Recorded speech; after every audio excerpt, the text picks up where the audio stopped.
అందరికీ నమస్కారం. నేను మీ షెఫ్ కౌశిక్. సో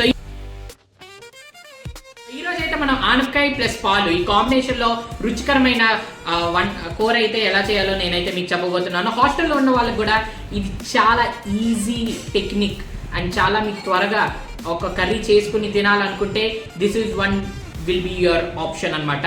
సో ఇప్పుడైతే మనం చూసేద్దాం ఆనపకాయ ప్లస్ పాలు కర్రీ ఎలా చేయాలో నేనైతే ఇప్పుడు మీకు చెప్పబోతున్నాను. Stay tune. సో ముందుగా మనకు కావాల్సిన పదార్థాలు ఏంటంటే ఆనపకాయ సన్నగా తరుక్కున్న ముక్కలు అయితే అసలు అయితే సన్నగా తరగకపోయినా పర్లేదు, ఉడికించి అయితే మనం చేసుకోవచ్చు. కాకపోతే మీకు ఫాస్ట్ గా మీకు త్వరగా అవ్వాలనుకుంటే సన్నగా అయితే తరగండి. అండ్ నెక్స్ట్ మనకు సన్నగా తరిగిన ఉల్లిపాయలు అండ్ సన్నగా తరిగిన పచ్చిమిర్చి.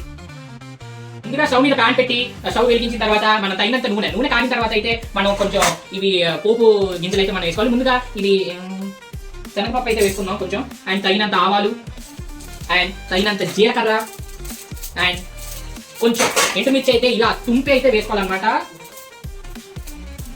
అండ్ మర్చిపోయాను, ముందుగా మినపప్పు అయితే వేసుకోవాలి మనం చూసాం కదా.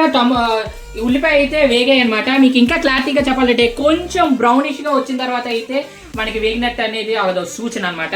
సో ఇప్పుడైతే మనం తరిగి పెట్టిన పచ్చిమిర్చి అయితే వేయాలన్నమాట. ఇది కూడా పచ్చిమిర్చి కూడా మనం యాడ్ చేసిన తర్వాత పచ్చిమిర్చి కూడా కొంచెం దోరగా వేగాలన్నమాట. ఇక్కడ చిన్న మీకు ఒక టిప్ చెప్పాలంటే ఉల్లిపాయలు వేసుకున్న తర్వాత కొంచెం మనం సాల్ట్ వేసుకుంటే ఉల్లిపాయలు అనేవి త్వరగా అయితే వేగిపోతాయి.